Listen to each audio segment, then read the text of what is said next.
Hey everybody, welcome. We're just getting started here on Facebook Live. I want to welcome everyone there. And those of you, as you're coming into our Zoom webinar, I want to welcome you too. Thanks for coming.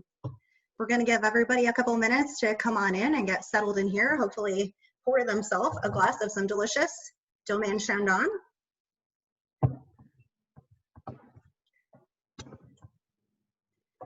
Still got a few more people coming in. Want to welcome everybody.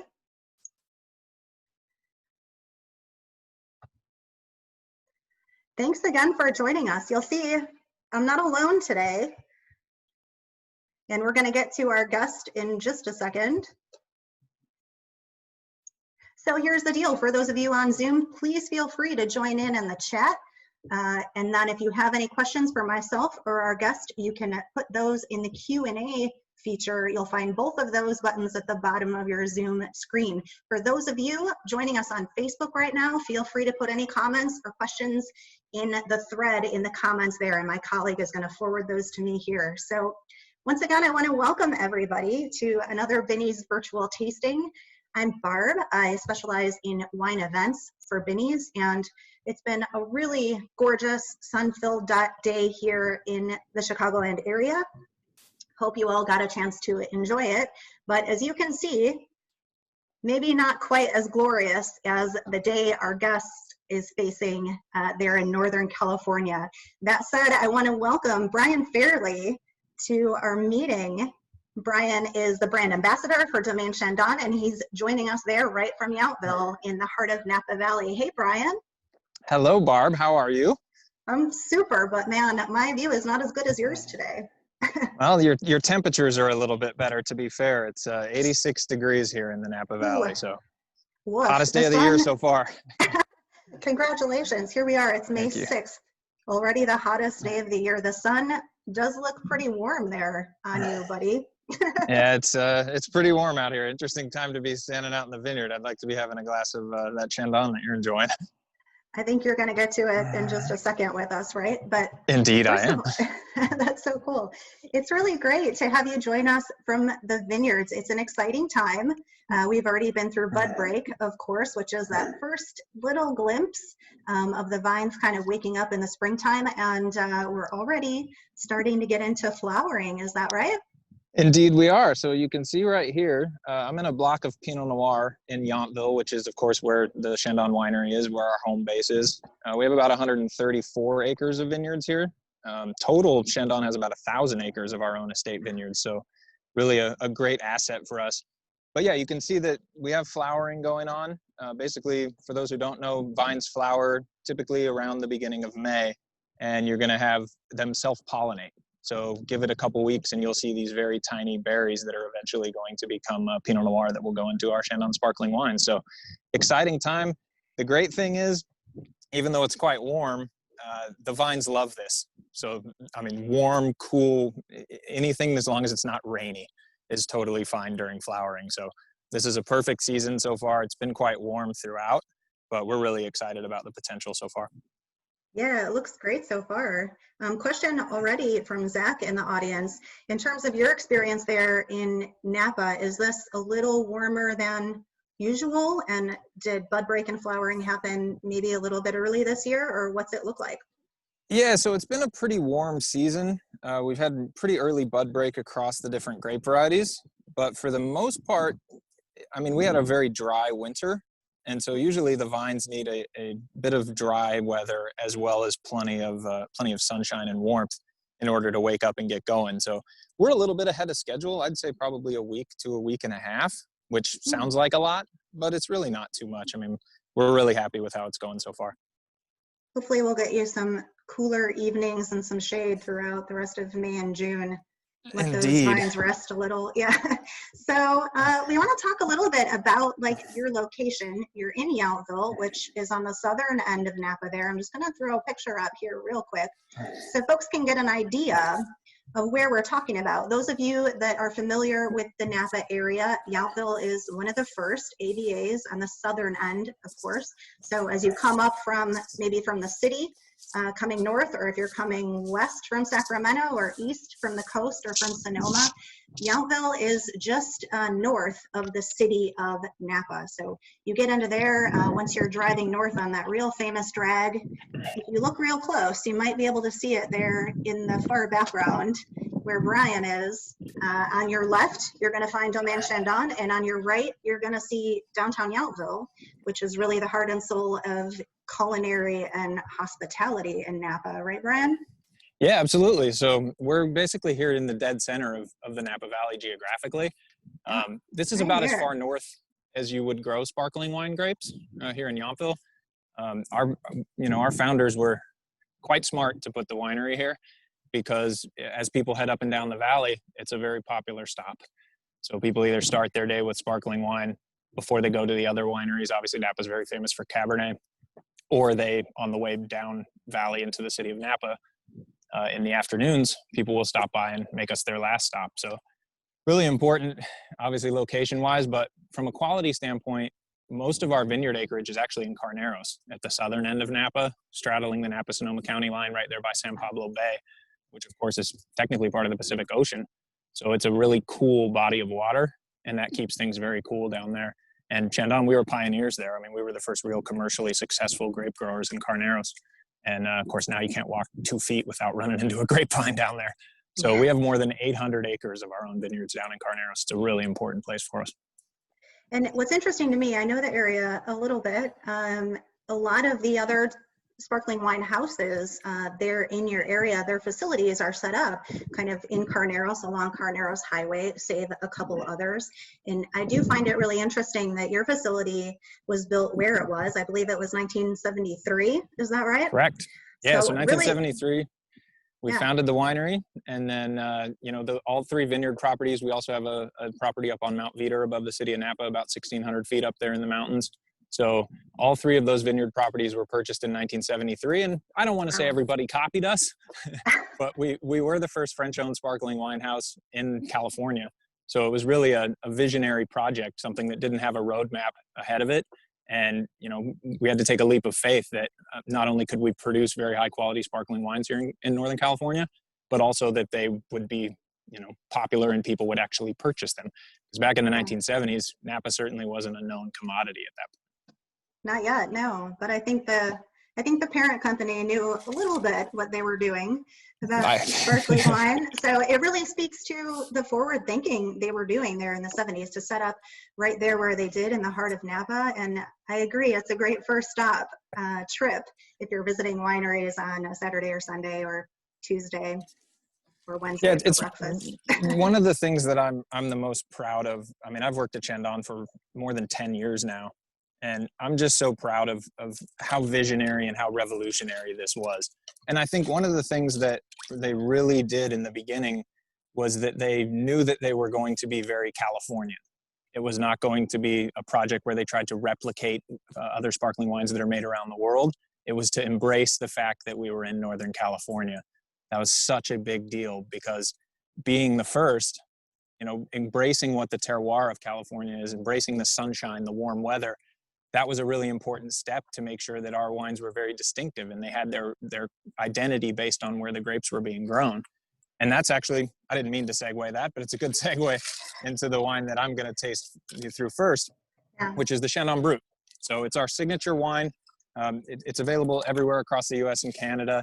So it really is the signature of the winery. It really gives a great indication of our house style. And what I mean by that is all the Chandon wines have they have a common thread of DNA through them, which to me, and our winemaker Pauline Lote always talks about how she really wants to make California in a glass.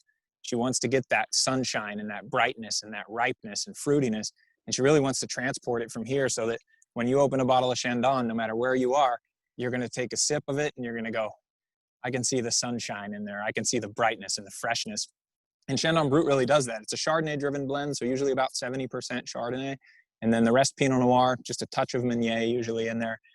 Method traditionnel, so second fermentation happens inside the bottle in which you buy the wine. That's obviously the classic way to make sparkling wine. 1 year of aging with the yeast.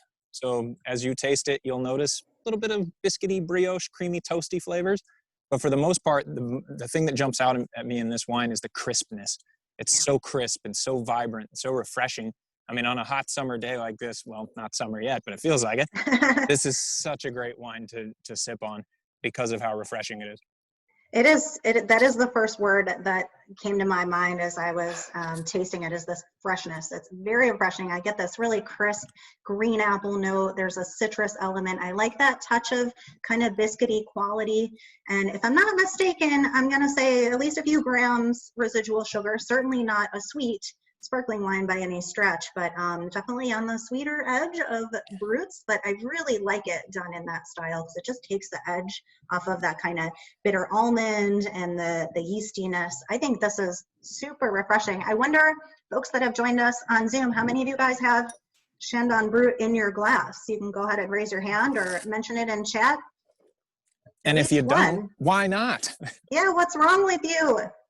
It's past 5 o'clock here in Chicago. You should be toasting with bubbles. Oh, I'm seeing a question from Mark Young.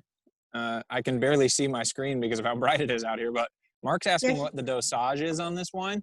So for those who don't know, the dosage is a mixture of wine and sugar that's added at the very end before the cork goes in. So once we've removed the yeast from the bottle. And I think a lot of people assume that the dosage is used to sweeten the wine. And that's not the case. The dosage is really used to balance the acid of sparkling wine because it's so crisp and so bright. It's a balance thing. So the way I always explain it is if you think about lemonade, nobody drinks lemon juice by itself. You always add a little bit of sugar and, you know, you add a little more and then you add a little more and eventually you get to that right point where there's that softness, but there's still that real crisp, zesty acidity. And that's really what we're going for. We want to balance things. So the actual dosage on this wine is 9 grams per liter. So that's square there in the middle of the Brut style. I think what you're referring to, Barb, in terms of how it feels a little bit sweeter maybe, is number one, the fruitiness, because, you know, we're obviously, again, embracing that California style, the ripeness, the roundness, but also because Pauline, as she's been the head winemaker since 2016, she's really focused on making the wine softer. So a little more malolactic fermentation, a little bit more softness and richness on the palate. Just to make sure that the wines are very drinkable. We don't want people to just have one glass of Chandon and then move on to a cocktail or a beer. We want it to be very sessionable, as we say. So it's really about softness. I get that on the back end of this wine. It's very smooth. It has that kind of ripe pear softness. And I love that. It makes it very drinkable. Also makes it very friendly with food. You know, you do fried chicken, you do some kettle cooked potato chips. Popcorn is great with this. Really nice, like a Caesar salad in the summer. There you go. We're on the same wavelength here. I like this. But it really is. It's such a great style of wine. And, you know, I love talking about sparkling wine and food pairing because so few people think about sparkling wine and food. It's, you know, people are used to celebrating with bubbles. You have a bottle when there's some special occasion or at a wedding. And sparkling wine is so good with almost everything. It really goes with almost any dish. You don't even have to worry about whether it's a rosé or a Brut or a demi-sec or anything else. Sparkling almost always goes with pretty much anything. I should know. I drink Chandon pretty much every day. You're really living the life. We're all very jealous, I think, right now. I'm glad you're Somebody's a little bit shaded. Yeah, just a little. I was going to talk a little bit about this thing because you might have noticed that I didn't have to pop this bottle open. Now, this is a Chandon reclosure. So you can get these. I mean, this is a branded one, but they're out there in all the different markets. I'm sure you guys at Benny's have them. There you go. Reclosures are awesome because most of the time people, you know, most people don't finish an entire bottle of sparkling wine in a night, I don't think. I think a lot of times the worry is that, you know, you'll have a little bit left. And so literally it's very easy. You just stick it in the top, you snap it on, and then this bottle with that much left in it, I mean, you could keep that for a couple of days in your fridge and it would still be good. So it's a really nice thing to be able to not have to drink the entire bottle. Although I probably still would, to be fair. Yeah, I mean, let's not lie to the public, Brian. I agree. The champagne stopper is really one of the easiest, best, and honestly cheapest gadgets you should buy for your wine collection. I find, from my experience, sparkling wines tend to hold up for me better than just plain white wines and red wines. Yeah, put the thing on it, stick it in the fridge, and I mean, I'll go back to it 3, 4, 5 days later for a French 75 or mimosa if I have to. Yes. I just saw, again, a saw a very good question pop up on the screen. I'm going to walk up to the winery to give everybody a Yeah. little bit of an inside look in the facility. But Liz, I'm sorry, I forgot what her last name was. I didn't see. Had a great question. Yeah, what's the difference between Chandon and Prosecco? Which is a question I get all the time because Prosecco is obviously very popular at the moment. And Prosecco is an Italian sparkling wine, so it's made from one single grape variety that's called Galera, and that's a white grape. And it's a very, I don't say this in a derogatory way, but it's a very simple wine. It's fruity, it's soft, it's very easy to drink. And as I mentioned, Chandon is made using the method traditionnel, so second fermentation in the bottle in which you buy the wine, whereas Prosecco is made using a process called Charmat. So Charmat means you do one fermentation in stainless steel tanks, and then you do the second fermentation where you get the bubbles also in stainless steel tanks. So it's very quick. The way that I always illustrate this is a bottle of Chandon takes a minimum of 2 years to craft. So a bottle of Shannon Brut that you're drinking right now probably is coming from 2017 or 2018, depending on where you are. So it's really, I mean, time is the ultimate luxury. You can't rush quality. And a bottle of Prosecco a lot of times is made in as little as a month. So it can be a very quick process. They certainly, I'd never want to say anything derogatory about sparkling wine, any competitors, anything. I always just want people to drink more bubbles because bubbles are awesome. But I think from a quality standpoint, you always really do have to take note of the differences between the two. I'm very excited because I'm going to go in the winery and it's very hot out. It's cooler in the winery. Yeah, that's a great answer about sparkling wine made method Champenois and Prosecco. They do fall into a really, I think Brian will be back. They do fall into a very similar price point for folks in terms of affordability, value, and we often recommend them interchangeably along with a lot of Spanish cavas, right? In that value, yes. Affordable sparkling wine categories. But I agree that when you find something like Domaine Chandon that's done in this style, there's just a little more care taken. And I find these sparkling wines have a little more character. I like Prosecco too. It's really playful. It's easy to drink. It's great for Sunday brunch. But when I want something that's more true champagne style, these tend to be also a little bit drier. So that's a tandem answer in terms of Prosecco and sparkling wine. The other question, Brian, you got along your walk is what temperature would you recommend Chandon, maybe Shannon Brut, be served at? Because rosé might be a little bit different. In general, I mean, I would say anywhere between 45 and 55 degrees Fahrenheit. You know, you put it in your refrigerator, you take it out, and you pour a glass. It'll be at the right temperature at that point. I think a lot of times people serve sparkling wine maybe a little bit too cold. When you have a good bottle of bubbles, you want it to be, I don't want to say warmer, but you don't want it to be so ice cold because it's really going to allow the flavors and the aromas to express themselves when the bottle is not so cold. I mean, usually I give people the guidance, you know, as you'll see what I have set up here.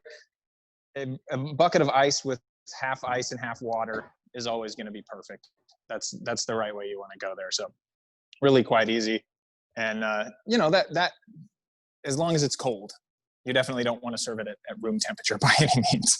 Ooh, you definitely don't want to open it at room temperature either, right? Rule number one for opening? Yes. And speaking of opening, I will show you how to do that properly. You've given me the perfect transition there. That's right. So this is, of course, a bottle of Shannon Brut Rosé, cold in a bucket, half ice, half water. I always remind people not to just put ice in it because it really won't get cold very quickly. I always dry the bottle off if it's been in ice because you want to have a nice grip on it.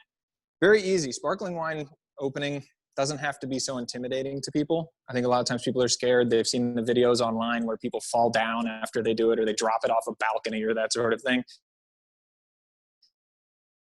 It's really about control. You want to control the bottle and you want to control the cork. So when you find a little tab on the foil, take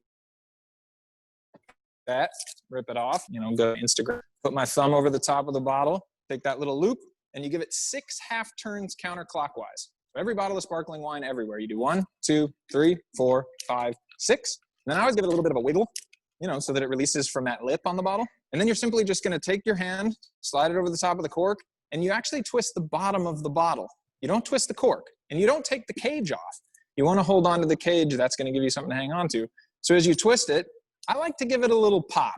I know the technical way is probably to make it whisper as silently as you can, but I like a little pomp and circumstance. So I always give it a little, and then you have your bottle of Ooh, bubbles ready. Very well easy, done. right? Thank you. You'd think I'd opened a few bottles of this before. It is true. If you look it up, you know, according to the Court of Master Psalms and most champagne and wine experts, we will tell you you're supposed to open it with just a whisper.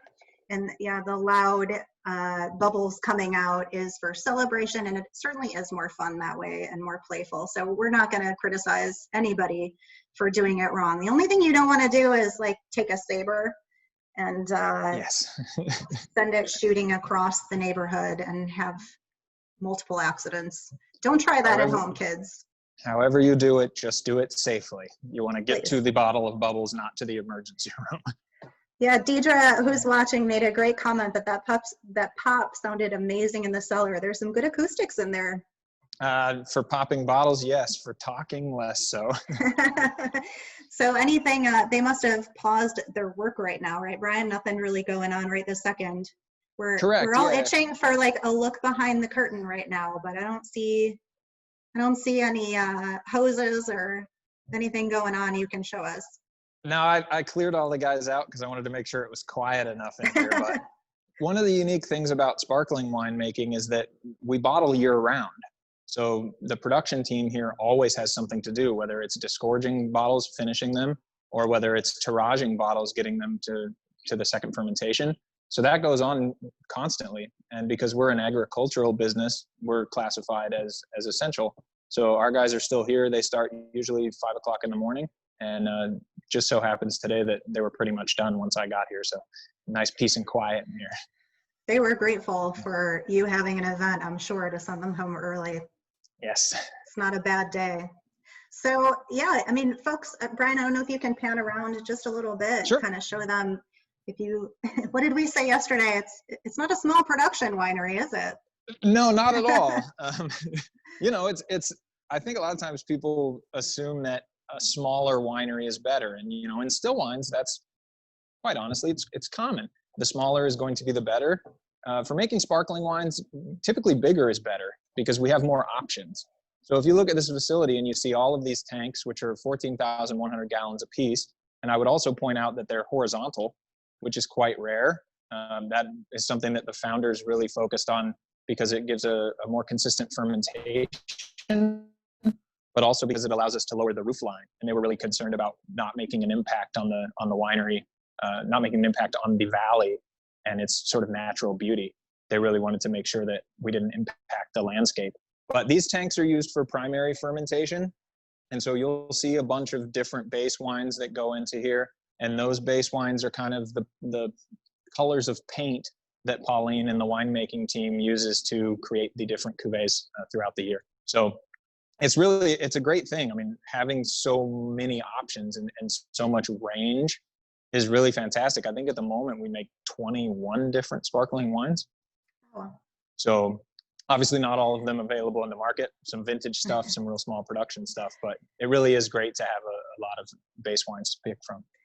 Small production stuff. There's something you mentioned when we spoke yesterday I didn't even know existed. So yeah, yes. We obviously do great things with the Chandon line, the classic. We see the Etoile over here in Chicago quite a bit, but a lot of things are, wine club only. There's some cool small production stuff that's going on over there with Pinot Noir and Pinot Meunier, of course. So let's talk about the rosé you opened. What I found interesting, I'll let you wax a little more poetic on it, but what I found interesting in looking this up is the rosé is actually, the blend is actually more Pinot Noir than the Brut is. And I think it always surprises people when we talk about champagne production, sparkling wine production, that there doesn't always have to be a lot of Pinot Noir to make a nice rosé. For that, if you want Pinot Noir driven sparkling wine, you want to look for a Blanc de Noir. But for rosé, you really only need a little blush of that color. And I think in yours, it's just 7% of skin contact Pinot. Is that right? Correct, yeah. So cool. Our rosé is quite unique in that it's primarily Chardonnay. Yes, it has a pretty substantial percentage of Pinot Noir in it, but Chardonnay is going to give you that brightness and freshness and that crispness. And Pauline really wants this wine to be very juicy, to be really fruit forward, to have that red fruit characteristic, to really have a beautiful color in the glass.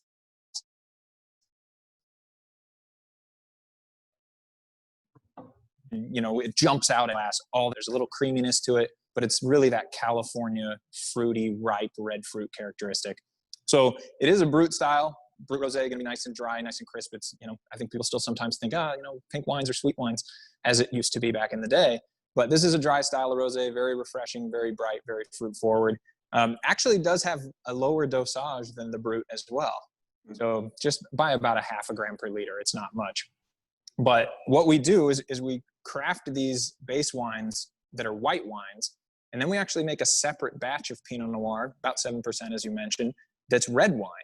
And those are then blended together. So you end up with a wine that has that crisp, refreshing brightness that you get from the Chardonnay, but also has that really bright fruitiness and softness that you get from the Pinot Noir red wine. So it's kind of the best of both worlds. And, for me, my very favorite thing to have Shannon Brut rosé with is just burgers off the grill. You make some burgers. It can be lamb burgers. It can be, vegetarian burgers, whatever you do. Just take some burgers straight off the grill. Really nice with, you do some smoked salmon. You a bagel with that. That's perfect for that. So another very versatile wine in terms of pairings. I agree. Any kind of sparkling rosé is very high on my list for any food pairings. I like really fresh, like authentic fish tacos with this kind of wine, and that tiny little pinch of softness and sugar really helps as well. I know you're a big fan of sushi with this wine. Yes. And especially, in the current climate, people are doing a lot of DoorDash and Uber Eats and curbside pickup. What are some other insider tips, Brian, good takeout foods people can pair, or easy things to make at home besides grilling? Everything. and that seems like a kind That's of a cop-out answer. But it's true. I mean, sparkling wine in general goes with so you really can't go wrong. One of my very favorite things to do with the Shannon Brut rosé is actually to make a breakfast cocktail. You go to brunch, and we do something here at the winery that's called the Morosa, which is half pink grapefruit juice and half Shannon Brut rosé. And it just kind of breaks the mold. Everybody gets mimosas, everybody gets bellinis at brunch, and that's something unique and interesting to do with it. But really, it goes with everything. I mean, I can't think of anything other than maybe a grilled ribeye or something like that it probably wouldn't be awesome with that. Yeah. But sparkling wine in general just covers almost anything. And the rosé is no different for sure.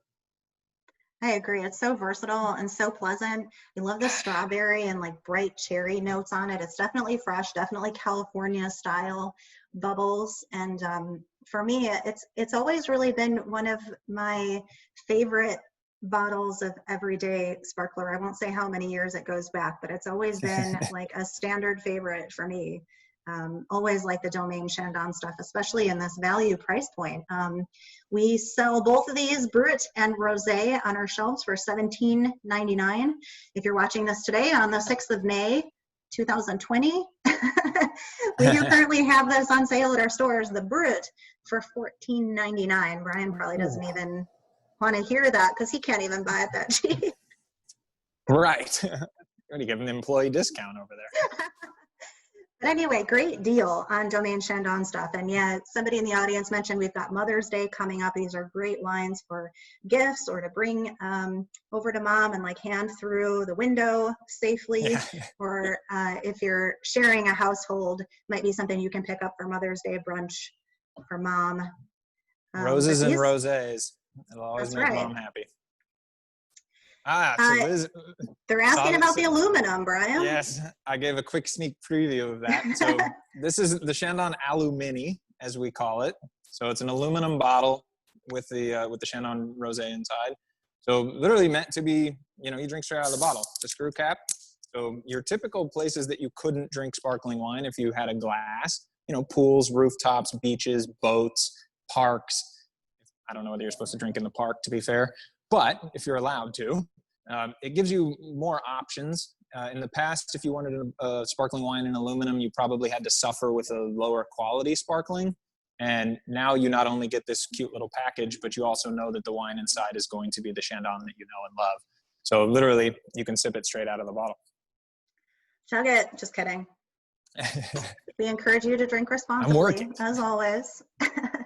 I should mention, folks, the Chandon minis currently, you can find Sweet Star minis in that aluminum bottle in a lot of minis right now. The rosé hasn't quite shipped in Chicago yet, but it is something that's available. If you want to get a hold of some or get a hold of a bunch for when hopefully bridal and baby showers pick back up, stuff like that, they're so cute. You can inquire as a special order for those at any Vinny's location. What else is in the Chandon line there? I know you have some bottles you wanted to show us that are other toys in the toy box.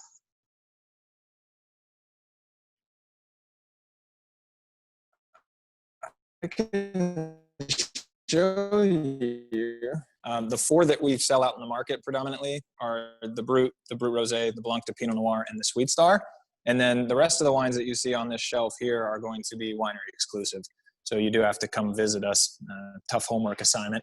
You got to come visit us to get them. Or, of course, Chandon.com always has them, and also available if you're a Club Chandon member. So definitely some exclusive stuff, some styles that are, you know, a little bit more unique, that are single vineyards. So each of the vineyards that I mentioned, we craft a wine specifically from them, from a single vintage, and then some reserve wines with a little bit higher quality fruit sources, as well as a little bit longer aging. So once everybody's allowed to get back out there, I certainly would love to see everybody out here at the winery. We really enjoy having visitors, so it's a wonderful place to be. It really is a really special spot to visit too. It's pretty grounds to walk around, and like I said earlier, it's a great start to a tasting day, or a great finish for sure. Couple just insider questions I've got for you, Brian. I warned you. All right, that's good. I like questions. Who's the most, and folks, if you're watching, again, feel free to throw some questions at us, and we'll spend a couple more minutes here before we wrap up. Who's the most famous person you've ever had visit the winery that you've seen in person? You've got some celebrity, wow. You must have some celebrity sightings at Domaine Chandon. Yeah, not as much as you'd think, though. Really? Yeah, a lot of times you'll have celebrities who want to visit the small boutique wineries because they're worried that they'll be in the public eye. And so because we're open to the public, a lot of times, you know, people will want us to close down the winery if they were going to come visit. I think personally, when I used to work in the tasting room, I hosted Lauren Conrad, who was on the Hills back in the day. She was probably the most recognizable person. I remember some NFL players, you know, some minor celebrities. You're dating yourself a little, Brian. I know. I look like I'm 12, but I'm older than I promise. But yeah, we've had a few celebrities. I mean, here in the Valley, you know, you have Oprah living here. You have a lot of people who have vacation homes up here. So we do see them out and about. But here at Chandon, not necessarily a celebrity haven, I wouldn't say, which is kind of nice. we get to keep things lively and casual. Yeah, a little quieter probably. You don't get too much paparazzi. Exactly. Any other crazy questions? I like that one. I always just ask people, like, what would you be doing? You love your craft at shows, and you're very talented with wine education, but what would you be doing if you weren't doing this? I would hope that I would be a professional baseball player. What position would you play, Brett? I was a second baseman. I was a really good baseball player, sort of, you know, high school times. And I think that probably would have been what I would have gone for. Either that or a professional snowboarder. You can tell that I like sports. But otherwise, you know, prior to working here, I was in the military, and I really, you know, I found my calling. I found what I love. And when I started here at Chandon, I just connected so well with the brand and really loved what we do here that I don't really know what I would be doing otherwise or what I would do next. I mean, I just enjoy what I do so much. It's such a fun place to work, and we have such a great team here, and the product is fantastic. And, you know, all the Chandon fans around the world all love the wines. So it's such a great place to be. And of course, having this be my office isn't too bad either. Yeah, that view wasn't so bad. That's a great answer. Thanks for sharing that. Of course. You have a couple of minutes, stick around. We've got a couple more questions. Sure, and yeah. Folks, as we teased, those of you watching now, we do have some cool Domaine Chandon swag we're going to give away. So stick around here until the end. We're going to get to a couple more questions. Deidre wants to know what your favorite Chandon cocktail is. Do you make something special, or do you go with an old standard? That's a very tough question. You must pick Definitely one. the Morosa that I mentioned earlier is probably my very favorite. It's probably the one that I sip on the most often. And that was But pink grapefruit I juice and Chandon rosé. correct, yeah. Yeah. But I also do, when I worked in the tasting room, we used to make mojitos. And instead of using rum and club soda or sparkling water, we used the Shandon Sweet Star. So, it gives it a nice little kind of softness and sweetness. It takes the place of the simple syrup as well. So it's just the same ingredients as a mojito, but you just use a little bit of Sweet Star in there. That's a great one. It's obviously mojitos aren't easy to make, but it's so refreshing when it's hot. So in the summertime, you'll hit triple digits here in Napa. And so you really want something that's very refreshing and very easy to drink. That does sound good. I already have mint coming up all over my yard too. So I might give that one a try. And here's an insider mixology tip from me. If you don't like the messiness of mojitos, you can make a minted simple syrup. And then you're going to strain all the remaining bits out of there and just keep the syrup in the fridge. You've got all that delicious mint flavor and just a little bit of the sugar that you're going to need anyway. And it's not as messy. You don't got to muddle. Look, I don't have the time when I'm in the mood for a good cocktail to deal with muddling. I want to just get going and get it done. I saw, I think Mark Young was the name, said that he really likes to do a rosé Aperol spritz. Ooh. Which is a really good example of something where, a lot of times if you get an Aperol spritz in a restaurant, especially, or at a bar, you'll get a lower quality sparkling wine. And you'll really notice the difference if you use, say, Shannon Brut or Brut Rosé. In order to make that cocktail, you really see the difference of how much more complexity there is and how much fizzier the wines are. I think that's something we don't talk about very much, that real low quality bubbles that are made in the Charmat method a lot of times have only half the pressure that a bottle of Chandon does, so therefore only half the amount of bubbles. And I like my sparkling cocktails to sparkle. So I think that's a really important thing in terms of using quality ingredients in mixology is obviously a big thing. And for some reason, sparkling wine always gets sort of pushed to the back of the line, and I don't think that's fair. It's really important to use a good quality bottle of bubbles for any sparkling cocktail that you're making. Yeah, I agree. I do really appreciate the persistent beam of bubbles in the brew that I'm sipping on. And we've got time, I think, for one more question that came in from Christine, and we covered this a little earlier, but just to recap, we talk about temperature for serving these wines. We want it not too cold. That's my rule for any chilled wine in general. I agree with Brian that oftentimes people have a tendency to drink wines colder than what would be best. It's just more of the life, more of the aromatics comes out after maybe 10, 15, 20 minutes out of the refrigerator. Do you agree with that? I think you said about 55 degrees. Yeah, give or take. It depends on the individual wine, but yeah, I like to put them at about 50 degrees. I, set it on the counter for 5 to 10 minutes after you take it out of your refrigerator, and you'll get a lot more aromatics and a lot more flavor. And I did actually see a great question that I do want to address about how long you can keep a bottle of Chandon. So say you buy a bottle of Shannon Brut from Binny's and you take it home, but you don't end up opening it. How long can you hang on to it? If it's in your refrigerator, I'd say don't hang on to it. Pop that open and drink it on a Tuesday. It'll make you happy. But in terms of if it's in a wine cellar, if it's properly stored in a cool spot that's dark, that doesn't have vibration, etc., usually a good guideline is however long the wine is spent aging on the yeast. So in the case of the Shannon Brut, 1 year, typically you can double that. So if you go 1 year on the yeast, you can do 2 years of aging in your cellar, and the wine won't really, I won't say start to deteriorate or go bad. It just won't change too much, because that interaction between the oxygen that's coming through the cork and the wine is obviously going to cause the wine to age. But the bright, fruity, fresh, crisp flavors of Chandon are going to be best when the wine is pretty young. So that's always our recommendation. I never understand why people keep wine. If I have a bottle that I want to drink, I just pop it open and drink it. Yeah. Wine's for enjoyment. Pop and pour and enjoy. That's pretty much it these days. Unfortunately, I think that's about all we had time for. It's still longer than we intended to go, Brian. So thanks for all your time and all the tips with Domaine Chandon and sparkling wine in general. It's been so much fun. We do want to do this giveaway for you folks that joined us on Zoom. Oh, yes. if you didn't see, unfortunately, I don't have a picture to show you, but if you didn't see, we've got this really sweet Domaine Chandon varsity jacket. I'm really jealous of this, to be honest. I might just steal it for myself. I'm kidding. I won't. So folks, if you're interested in the giveaway, stick around. I'm just going to pick somebody at random from the attendees list, and then we'll reach out. We'll get your information to get in touch with you. If you're not interested in the varsity jacket, I don't know why. Thanks so much for joining us, and we hope to see you on the next Vinny's virtual event soon. And I'm sure Brian would love to see you at Domaine Chandon as soon as we can get opened back up, right?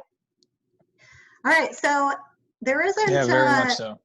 Cool. There isn't a really scientific way to do this built into Zoom. So here's what I'm going to do. I'm just going to scroll through the attendees with my eyes like this. And I'm going to click on a name, and whoever that is wins this jacket, all right?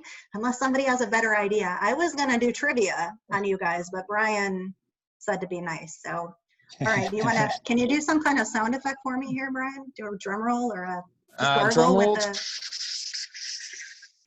Dun, dun, dun, dun. And the winner is came up with Sue.